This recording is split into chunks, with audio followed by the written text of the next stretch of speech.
ഈ കോഴിക്കോട് ബീച്ച് ആശുപത്രിയുമായി ബന്ധപ്പെട്ട വാർത്തകൾ, പരാതികൾ, ഈ രോഗികളുടെ ദുരിതമൊക്കെ.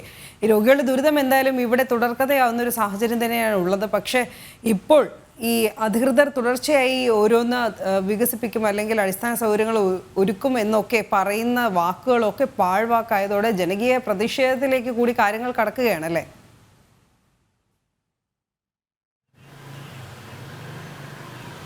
അതെ, കോഴിക്കോട് ബീച്ച് ആശുപത്രിയെ സംബന്ധിച്ചിടത്തോളം അവിടെ പല ഉദ്ഘാടന മാമാങ്കങ്ങൾ നടക്കുന്നു എന്നതിനപ്പുറത്തേക്ക് ജനങ്ങളുടെ അടിസ്ഥാന പ്രശ്നങ്ങൾ പരിഹരിക്കാൻ ആവശ്യമായ നടപടികളൊന്നും സ്വീകരിക്കുന്നില്ല എന്നാണ് നമുക്ക് മനസ്സിലാവുന്നത്. കഴിഞ്ഞ കുറച്ച് ദിവസങ്ങളായി കോഴിക്കോട് ബീച്ച് ആശുപത്രിയിൽ നിന്ന് വരുന്ന വിവരങ്ങൾ അവിടെ മരുന്നില്ല, എക്സ്റേ നടത്താൻ ഫിലിമുകളില്ല, കാർഡിയോളജി സംവിധാനങ്ങൾ പ്രവർത്തിക്കുന്നില്ല, എന്തിന് ക്യാൻറ്റീന് പോലും പ്രവർത്തിച്ചിട്ട് 1 വർഷത്തോളമായി എന്നാണ് മനസ്സിലാക്കാൻ വേണ്ടി സാധിക്കുന്നത്. കഴിഞ്ഞ ആഴ്ചയായിരുന്നു ഒരു കോഴിക്കോട് സ്വദേശിയായ ഒരു വ്യക്തി ബീച്ച് ആശുപത്രിയിൽ പോവുകയും അവിടുന്ന് 6 മരുന്നുകൾ ഡോക്ടർ കുറിച്ച് നൽകുകയും ചെയ്തു. എന്നാൽ 6 മരുന്നുകൾ കുറിച്ച് നൽകുന്ന സമയത്ത് അവിടെ ഫാർമസിയിൽ പോയി അന്വേഷിക്കുമ്പോൾ 6 മരുന്നും അവിടെ ലഭിക്കുന്നില്ല, അല്ലെങ്കിൽ ഇല്ല, കഴിഞ്ഞു എന്നൊരു മറുപടിയായിരുന്നു ആശുപത്രി ജീവനക്കാർ, ഫാർമസി ജീവനക്കാർ മറുപടി നൽകിയിട്ടുണ്ടായിരുന്നത്. അതിന് പ്രകാരം അദ്ദേഹം പരസ്യമായി ആരോഗ്യമന്ത്രിക്ക് കത്തെഴുതുന്ന ഒരു സാഹചര്യം ഉണ്ടായിരുന്നു. അത് വലിയ വിവാദത്തിലേക്ക് പോയ സമയത്ത് ആശുപത്രി അധികൃതർ പറയുന്നത് എന്താണെന്ന് വെച്ച് കഴിഞ്ഞാൽ, കഴിഞ്ഞ വർഷം OP ടിക്കറ്റ് എടുത്ത ആളുകളുടെ നിരക്കിനനുസരിച്ചിട്ടാണ് അല്ലെങ്കിൽ എണ്ണത്തിനനുസരിച്ചിട്ടാണ് പുതിയ വർഷത്തേക്ക് മരുന്നിന് ടെൻഡർ കൊടുക്കുന്നത്. അതുകൊണ്ടാണ് മരുന്നിന് ക്ഷാമം നേരിടുന്നത്. ഈ ക്ഷാമം പരിഹരിക്കപ്പെടാൻ ഈ ഏപ്രിൽ മാസത്തോളം ആവും എന്നൊക്കെയാണ് അവർ പറയുന്നത്. എന്നാൽ ഏപ്രിൽ മാസത്തോളം വരെയുള്ള കാലഘട്ടങ്ങളിൽ എങ്ങനെയാണ് മരുന്ന് പ്രതിസന്ധി പരിഹരിക്കുക എന്ന ചോദ്യത്തിന് മറ്റ് ആശുപത്രിയിൽ നമുക്ക് കടമായി എടുക്കാം, ആ രീതിയിൽ മുന്നോട്ടേക്ക് പോവാം, ആശുപത്രിയിൽ എത്തുന്ന ആളുകൾക്ക് ബുദ്ധിമുട്ടില്ലാത്ത രീതിയിൽ പ്രശ്നങ്ങൾ പരിഹരിക്കാനുള്ള നടപടികൾ സ്വീകരിക്കാം എന്നൊക്കെയാണ് ഗോകുൽ. അതൊരു ശാശ്വത പരിഹാരമാകില്ലല്ലോ. ഈ ബീച്ച് ആശുപത്രിയിൽ ഉൾപ്പെടെ ഈ മരുന്ന് ക്ഷാമം ആദ്യം മാധ്യമങ്ങൾ റിപ്പോർട്ട് ചെയ്തപ്പോഴൊക്കെ ആരോഗ്യമന്ത്രി പ്രത്യേക വാർത്താ സമ്മേളനം വിളിച്ച് അറിയിച്ച ഒരു കാര്യമാണ്, ഒരു ആശുപത്രിയിലും, ഒരു സർക്കാർ ആശുപത്രിയിലും മരുന്ന് ക്ഷാമം ഇല്ല, പരക്കുന്ന വാർത്തകളൊക്കെ വ്യാജമാണ്, കിംവദന്തികൾ എന്നാണ്.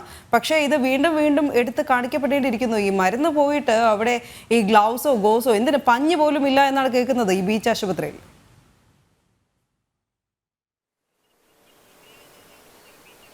അതെ, അത് തന്നെയാണ് വസ്തുത. അവിടെ പഞ്ഞി പോലും ഒന്നും ഇല്ല എന്നുള്ളതാണ്. ഇത് മാധ്യമങ്ങൾ സൃഷ്ടിച്ച വാർത്തയല്ല, അവിടുന്ന് ആശുപത്രി ജീവനക്കാർ തന്നെ നമ്മളോട് പറഞ്ഞിട്ടുള്ളതാണ് മുൻപ്. പഞ്ഞി പോലും എടുക്കാനുള്ള ഇല്ല എന്നുള്ള സാഹചര്യമാണ്. മാത്രമല്ല, ഓരോ ദിവസം കഴിയുമ്പോഴും ബീച്ച് ആശുപത്രിയുമായി ബന്ധപ്പെട്ട പുതിയ പുതിയ കാര്യങ്ങളാണ് പുറത്തേക്ക് വന്നുകൊണ്ടിരിക്കുന്നത്.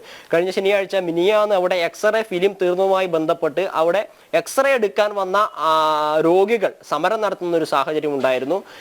അത്തരത്തിലുള്ള പ്രതിസന്ധികളിൽ കൂടിയാണ് ബീച്ച് ആശുപത്രികൾ മുന്നോട്ടേക്ക് പോകുന്നത്. ആദ്യം കഴിഞ്ഞ ആഴ്ച നമ്മൾ പുറത്തുവിട്ട വാർത്ത മരുന്നോ പഞ്ഞികളോ മറ്റ് അടിസ്ഥാന ആവശ്യങ്ങൾ സാധനങ്ങൾ ഇല്ല എന്നുള്ളതായിരുന്നെങ്കിൽ കഴിഞ്ഞ ദിവസം പുറത്തു വരുന്നത് ഇതാണ്, പിന്നെ എക്സ്റേ ഫിലിം തീർന്നു എന്നുള്ളതാണ്. പിന്നെ കാർഡിയോളജി വിഭാഗമായാലും ഡയാലിസിസ് വിഭാഗമായാലും കാര്യക്ഷമമായി പ്രവർത്തിക്കുന്നില്ല. 11ഓളം മെഷീനുകളുണ്ട്, അതിൽ 5 മാത്രമേ പ്രവർത്തിക്കുന്നുള്ളൂ. ഇത്തരത്തിൽ കെടുകാര്യസ്ഥതയുടെ ഒരു ഉദാഹരണമായിട്ടാണ് ബീച്ച് ആശുപത്രി മുന്നോട്ടേക്ക് പോയിക്കൊണ്ടിരിക്കുന്നത്. ഇതിന് അടിയന്തര പരിഹാരം നടപ്പിലാക്കണമെന്ന് ആവശ്യപ്പെട്ടുകൊണ്ട് BJPയുടെ നേതൃത്വത്തിൽ ഇന്ന് ബീച്ച് ആശുപത്രിയിലേക്ക് പ്രതിഷേധ മാർച്ച് സംഘടിപ്പിക്കുകയാണ്. നടക്കാവ് മണ്ഡലം കമ്മിറ്റിയുടെ നേതൃത്വത്തിൽ നടത്തുന്ന പ്രതിഷേധ മാർച്ച് ജില്ലാ പ്രസിഡന്റ് ആണ് ഉദ്ഘാടനം ചെയ്യുന്നത്. ഇത്തരത്തിൽ ജനകീയ പ്രതിഷേധങ്ങൾ ശക്തമായി നടക്കുന്ന സാഹചര്യത്തിൽ ആരോഗ്യ വിഭാഗം ഈ ബീച്ച് ആശുപത്രിയിലെ പ്രതിസന്ധികളെ എങ്ങനെ പരിഗണിക്കും എന്നുള്ളതാണ് നമുക്ക് നോക്കിക്കാണേണ്ടത്. ഈ സർക്കാർ പെൻഷൻ പോലും കൊടുക്കാൻ സാധിക്കാത്ത സാഹചര്യത്തിൽ സാധാരണപ്പെട്ട ആയിരക്കണക്കിന് ആളുകൾ ആശ്രയിക്കുന്ന ആശുപത്രിയാണ് ബീച്ച് ആശുപത്രി.